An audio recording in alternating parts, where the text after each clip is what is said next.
Alors maintenant, notre ancêtre Yaakov donc, va quitter ses enfants, comme on le sait, après les avoir bénis un par un et leur annoncer finalement ce qui va se passer d'ici la fin des temps. Mais auparavant, il a une demande de son fils Yosef. Vayehi Yaakov be'eretz Mitzrayim. 17 shana vayehi yame Yaakov shne chayav 7 shanim ו40 ו100 שנה. ויקרבו ימי ישראל למות. ויקרא לבנו ליוסף ויאמר לו, אם נא מצאתי חן בעיניך, סימנה ידך תחת ירכי, ועשית עמדי חסד ואמת, אל נא תגברני במצרים. Dans cette phrase, il y a un mot qui revient beaucoup. Exactement. C'est-à-dire que ce mot « na » qui veut dire « s'il te plaît, si je trouve grâce à tes yeux, si tu es prêt à me faire une faveur » est dit 3 fois dans la même phrase que Yaakov adresse à son fils Yosef. Si Yaakov s'adresse avec tellement d'insistance auprès de son fils Yosef pour lui demander de ne pas l'enterrer en Égypte, et il le fait de telle façon que Yosef doit comprendre que c'est une grande faveur qu'il doit faire à son père, alors que son père a le droit de demander à son fils ce qu'il veut. Ça me paraît assez évident. Ça veut dire qu'il y a là quelque chose d'important qui se cache. Et évidemment, le désir de Yaakov de revenir en Eretz Israël, parce qu'il n'avait pas du tout envie de descendre en Égypte, il faut le savoir, et que finalement il va se retrouver en Égypte pendant 17 ans, mais que tout de suite, après son départ de ce monde-ci, il veut revenir sur sa terre. Pour ça, il demande à Yosef de se porter garant de cela. Alors il faut comprendre pourquoi c'était tellement important, c'est tellement fondamental pour Yaakov d'insister auprès de Yosef et de lui réclamer surtout de ne pas rester en Égypte. De grâce, si j'ai obtenu faveur à tes yeux. Alors le Rav Munk nous dit la chose suivante. Le vieillard se fait suppliant devant son fils et il implore sa grâce, na, à 3 reprises dans une même phrase. Cela prouve l'importance exceptionnelle qu'il attache à la prière qu'il va formuler. En aucun cas et sous aucun prétexte, il ne veut être enterré en Égypte, ni même à titre provisoire. Parce qu'on aurait pu penser que ce qui est arrivé avec Yosef aurait pu arriver avec lui. Qu'est-ce qui est arrivé avec Yosef? Il a été enterré provisoirement pour quelque temps en Égypte, mais il avait fait promettre aux enfants d'Israël qu'il ne quitterait pas l'Égypte sans lui. C'est ce qui s'est finalement passé, évidemment. Alors, il aurait pu arriver la même chose à Yaakov. Mais Yaakov dit non. Non, tu ne me laisses pas du tout ici, Bichlal. Ni même à titre provisoire, à plus forte raison à titre définitif. Cette volonté lui était dictée par de nombreuses raisons. Il voulait tout d'abord manifester aux dieux des Égyptiens que la famille d'Israël ne se considérait pas encore comme naturalisée égyptienne, mais que son cœur appartenait toujours à l'ancienne patrie. Première raison importante, Yaakov voulait transmettre un message. Ce message, Rabbi Yehuda Halevi l'a formulé dans un poème célèbre. Libi b'mizrach ve'ani besof ma'arav. Traduction. Libi b'mizrach, mon cœur n'est pas là, il est en Espagne. Il est en Espagne. À cette époque, l'Espagne était considérée comme la fin du monde occidental. C'était la fin du monde occidental. À l'époque de Rabbi Yehuda Halevi, on n'avait pas encore découvert l'Amérique. Oui, on n'avait pas encore découvert. Donc pour lui, je suis... Alors, Libé Mamizra, en réalité, je ne suis pas ici. Mon cœur, il est là-bas. Où ça? À l'est. C'est-à-dire en Eretz Israël. Ve'ani Besof Ma'arav. Des fois, où est-ce que je me trouve? au fin fond de l'ouest. À l'extrême ouest. Ouais. À l'extrême ouest, c'est-à-dire l'Occident. Ouais. Voilà. Alors Rabbi Yehuda dit, vous croyez que je suis ici? On dit, je ne suis pas ici. Momentanément, je suis ici. Alors c'est ce que, évidemment, Yaakov voulait transmettre aux Égyptiens et aussi à sa famille. Je suis stand-by. Je suis stand-by. Ce qu'on appelle Tachanat Ma'avar. Je suis en Égypte, Transit. mais en transit, exactement. Alors, je suis venu ici parce que mon fils était là et que j'en avais marre d'être séparé de lui et que lui, il ne pouvait pas me rejoindre parce que quand même, il a une fonction importante. Mais en tout cas, il y a quelque chose de clair et de net qu'il faut que vous sachiez. C'est qu'en réalité, je ne suis pas là. Alors, dès que je vais quitter ce monde, tu vas me ramener tout de suite. Il voulait en outre ancrer dans le cœur et dans l'esprit de ses enfants et de sa postérité jusqu'à la fin des générations, ça nous concerne. La conviction que leur véritable patrimoine était autre que Eretz HaKodesh. Parce qu'il y a quelqu'un une fois qui a dit que l'on veut vivre là où ses ancêtres sont enterrés. C'est comme ça. On veut vivre là où ses ancêtres sont enterrés. C'est comme ça que les gens envisagent les choses. On veut être près de là où ses ancêtres se trouvent. Alors Yaakov a dit, si je veux assurer qu'un jour ma descendance, mes enfants, petits-enfants, arrière-petits-enfants, tout ce que l'on appelle les Béné Israël. Béné Israël veut dire littéralement les enfants d'Israël, c'est-à-dire ses enfants à lui. Si je veux m'assurer que les Béné Israël reviennent finalement au bout des temps à leur place, il faut pour ça que leurs ancêtres soient enterrés en Eretz Israël. Abraham, Yitzhak, Yaakov, Sarah, Rivka, Rachel et Léa. Et ça, j'assurerai par là que finalement, les Béné Israël, Israël, ce sont les initiales de tous les patriarches et de toutes les mères, comme on le sait.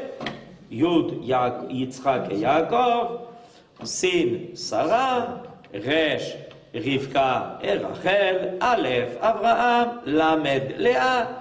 Par là, j'assure que si tous les pères et les mères sont enterrés là, les bénis Israël finiront par y revenir. Et dans chaque maison juive, il y avait une petite carte postale avec le dessin de Maharat Marpella et du tombeau de Rachel. On réajoutait aussi le kotel.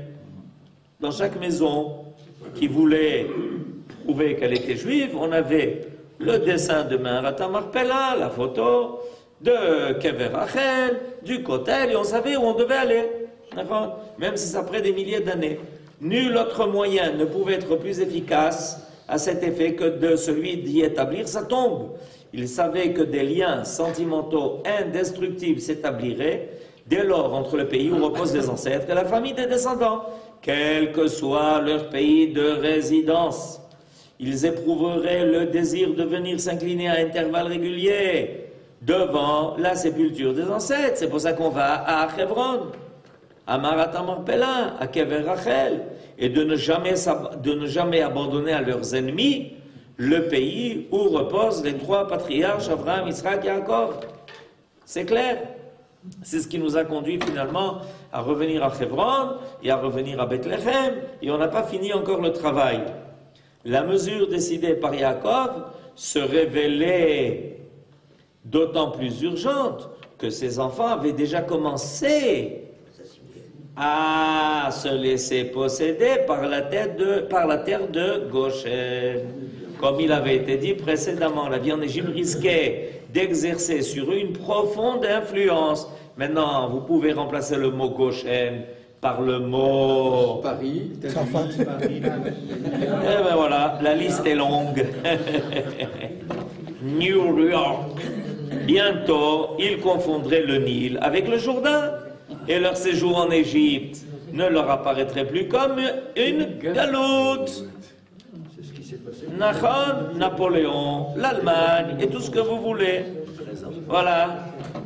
Ken Yosef. Et il n'empêche qu'aujourd'hui, Oui. pour ceux qui, malheureusement, Ouais. n'ont pas encore franchi le pas de leur vivant, Mhm. souvent ils le franchissent après leur vivant. Après leur départ, ouais. Ils veulent quand même goûter la terre d'Eretz Israël directement. Directement, goûter la terre d'Eretz Israël directement. Il a goûté au-dessus qu'en dessous. Rachi invoque cependant des arguments d'un ordre tout à fait différent. Yaakov répugnait être enseveli en Égypte. C'est pas tout à fait différent, ça se rajoute. Dont la terre deviendra vermine.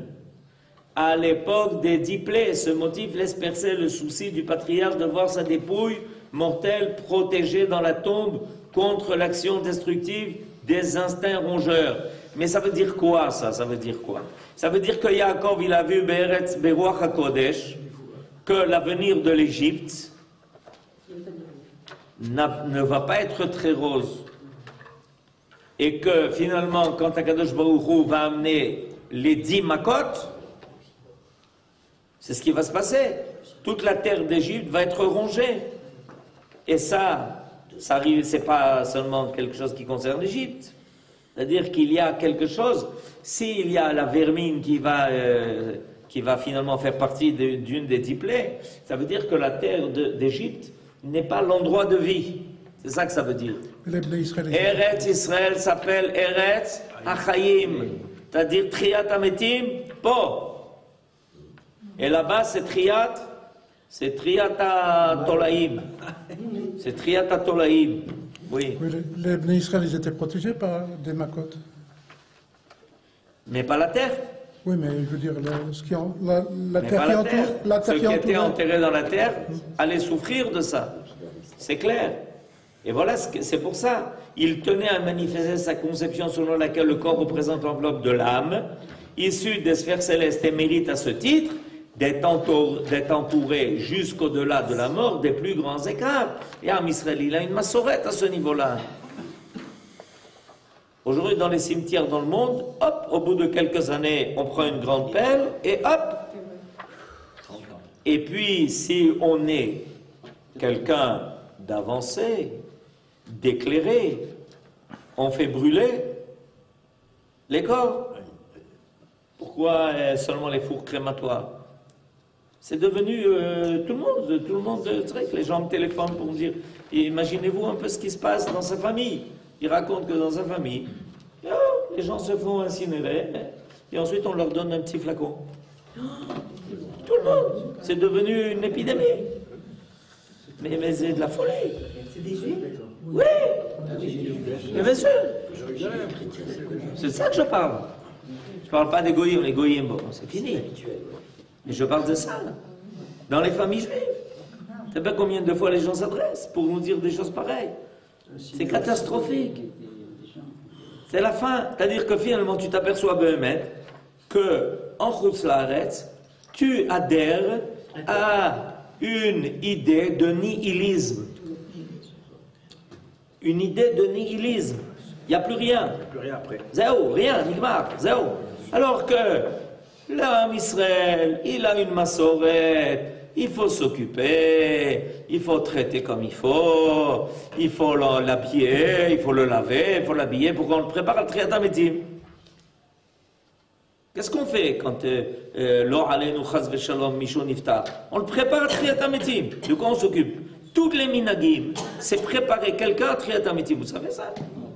Tous les minagim, il y a des minagim, même des minagim secrets, que seulement les gens de la Chevra Kadisha connaissent. C'est préparer les gens à Triat Ametim. C'est tellement évident que on prépare quelqu'un à Triat Ametim. On l'habille comme il faut, etc.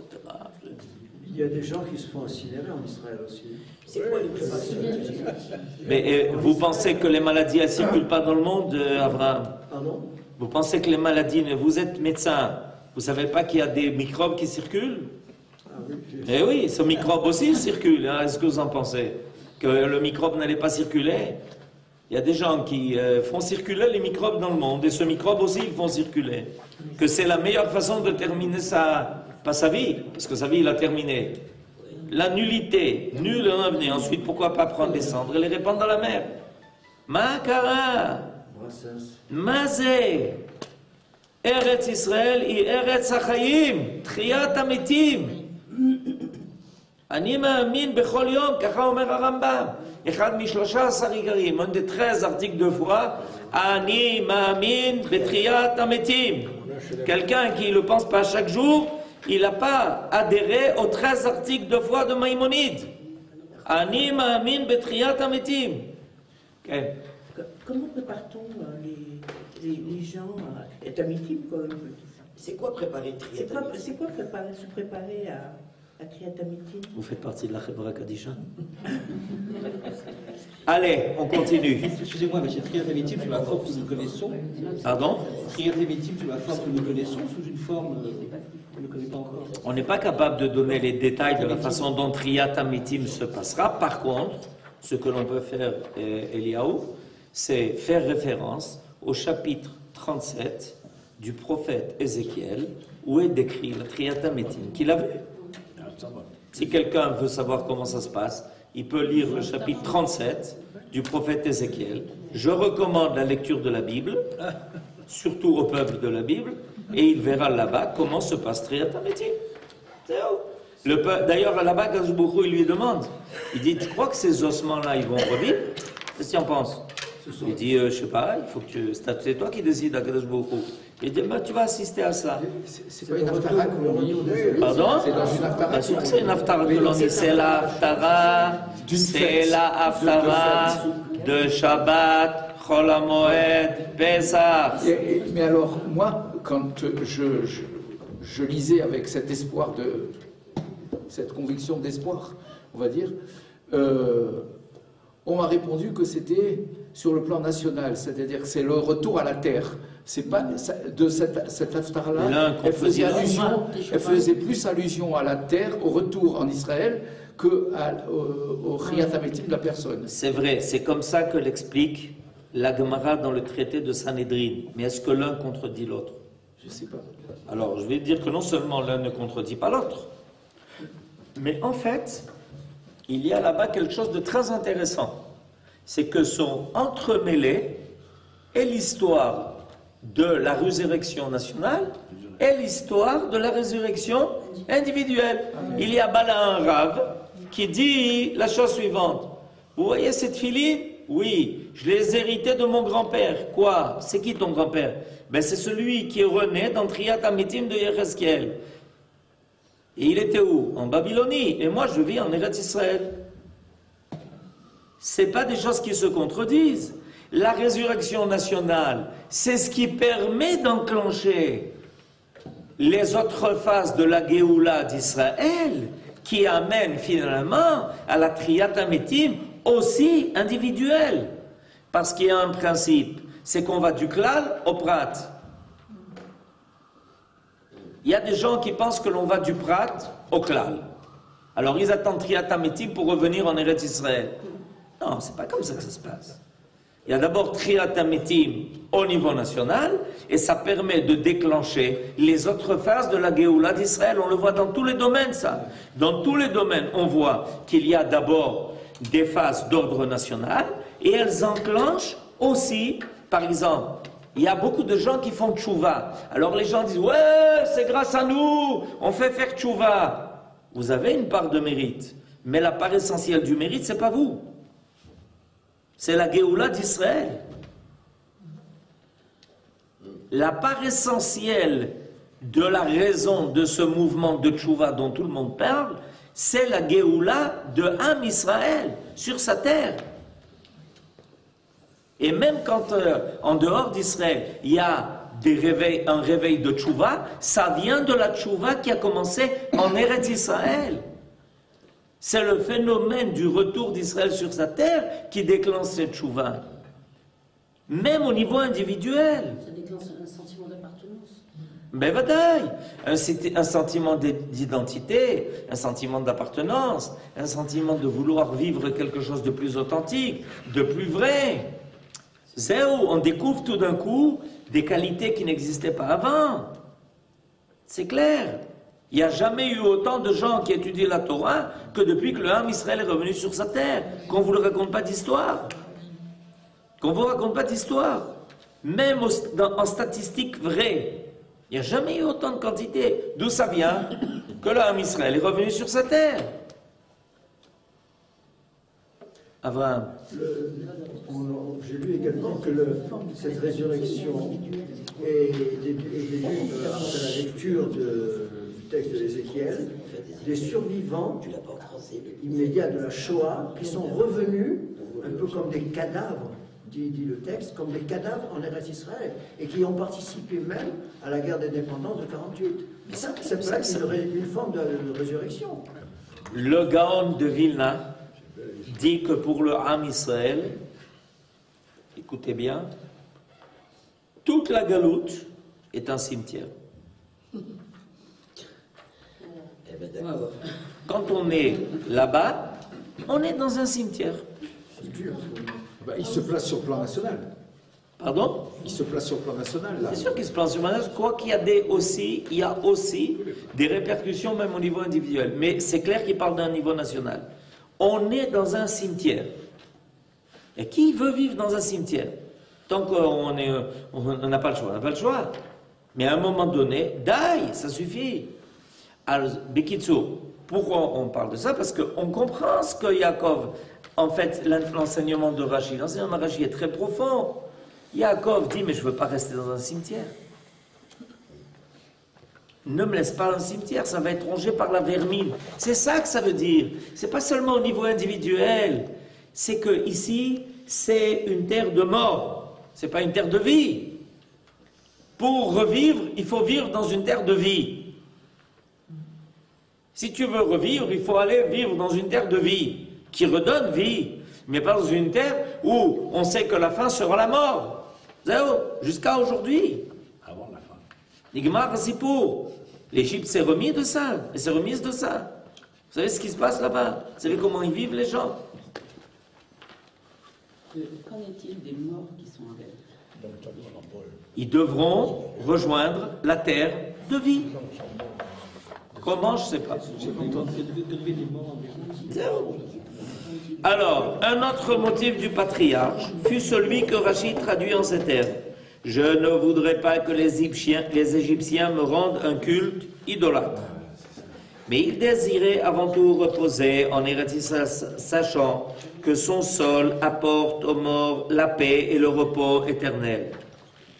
Rashi cite à ce sujet une sentence du Talmud qui dit dans le traité de Ktubot cette vérité sous la forme suivante. Les morts qui sont hors, vous avez posé une question, vous la recevez maintenant, les morts qui sont hors de la terre sainte ne ressusciteront qu'au moyen de souffrances d'émigration souterraine pour arriver en terre sainte. Sans prétendre vouloir interpréter le sens de cette image, il est néanmoins permis d'admettre que le corps humain aspire naturellement à rejoindre sa terre d'origine et qu'il en souffre en demeurant éloigné. La poussière retourne à la terre, là où elle était, et l'esprit remonte à Dieu, qui l'a donné, nous dit Shlomo dans Kohelet. Cette tendance naturelle au retour vers les origines est commune à tous les éléments de la création.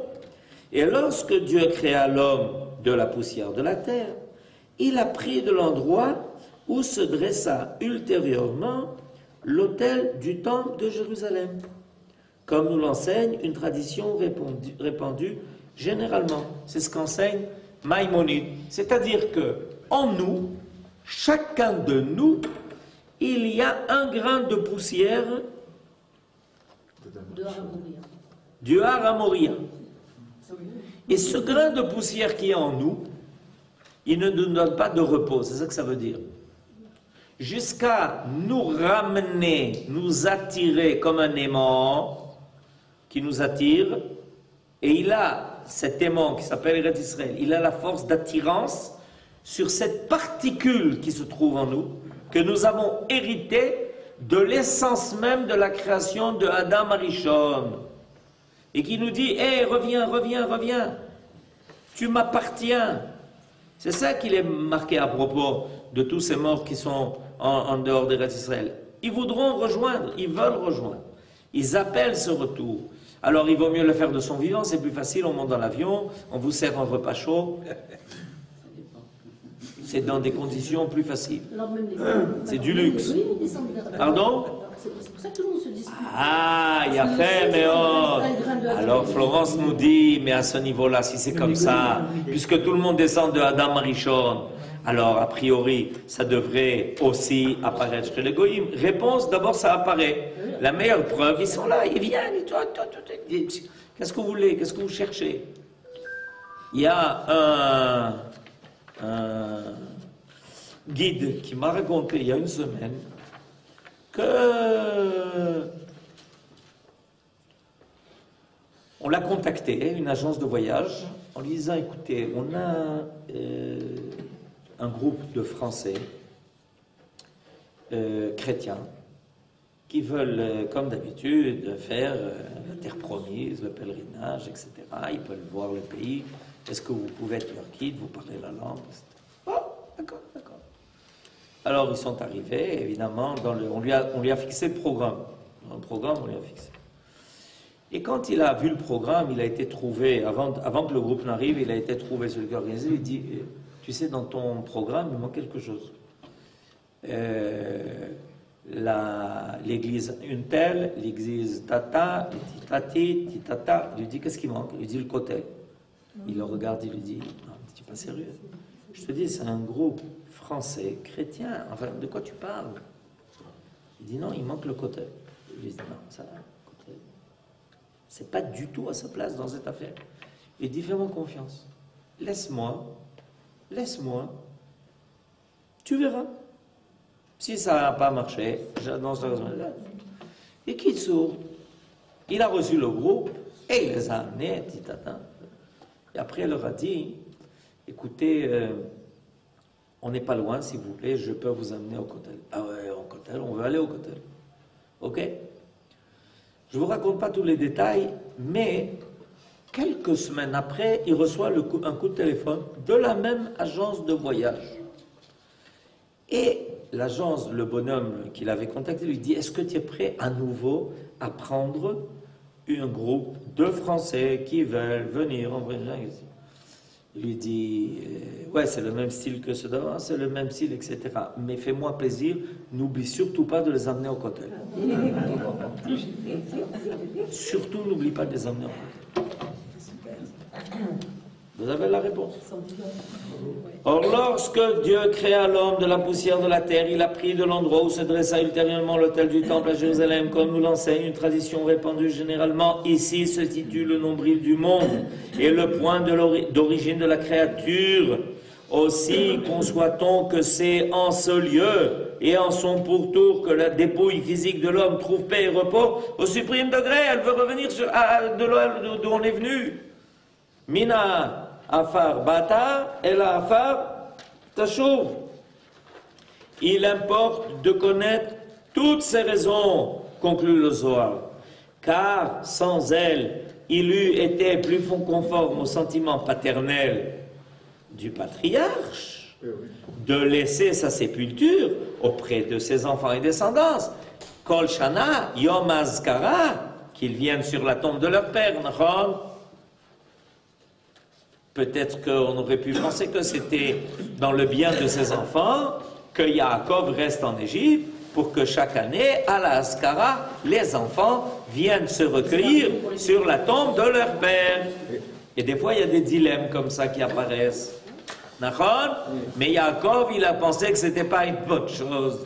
Parce qu'il n'a pas seulement vu la Azkara de l'année prochaine, il a vu ce qui allait se passer dans 4000 ans. Dans 4000 ans, on sera tous là-bas de toutes les façons. Ne vous inquiétez pas. Sans compter qu'en réalité, les patriarches ne sont pas morts.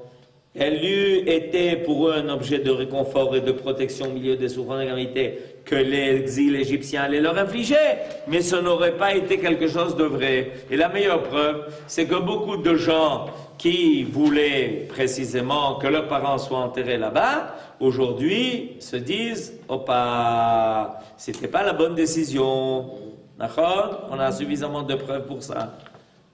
Yosef. Bien qu'il n'y ait pas le déterminisme. Bon, c'est vrai qu'Akadosh Baruch Hu avait dit qu'on serait dans un pays esclave, etc., pendant les 210 ans, etc. Et Yaakov, avant de quitter ce monde, aurait pu demander à ses enfants de rentrer, de retourner en terre d'Israël, en terre de Canaan, au lieu de rester là-bas, puisqu'il n'y avait plus la famine.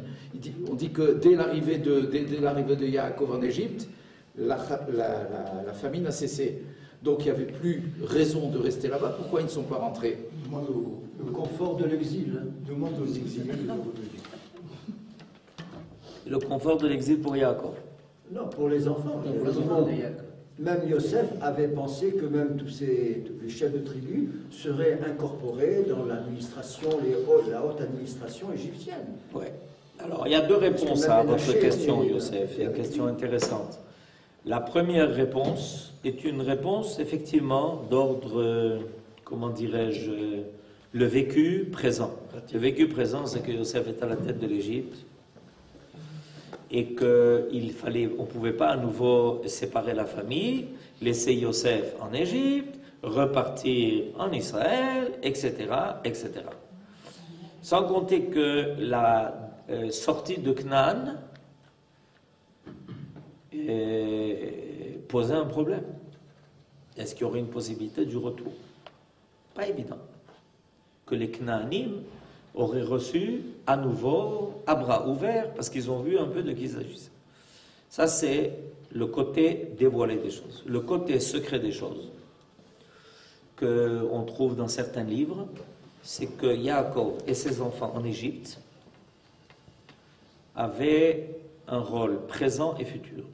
Le rôle futur, c'était de mettre en place tout ce qui était nécessaire pour que le peuple d'Israël tienne coup en exil et finalement sorte de l'exil. C'est-à-dire qu'on peut voir à travers Yaakov et ses enfants qui descendent en exil, en Égypte, qui restent là-bas, qui s'organisent là-bas et qui finalement en sortent, on peut voir le modèle de ce qui est prévu pour la fin des temps. Mais ce modèle devait être mis en place selon le principe Maaseh Avot, Siman Lavan.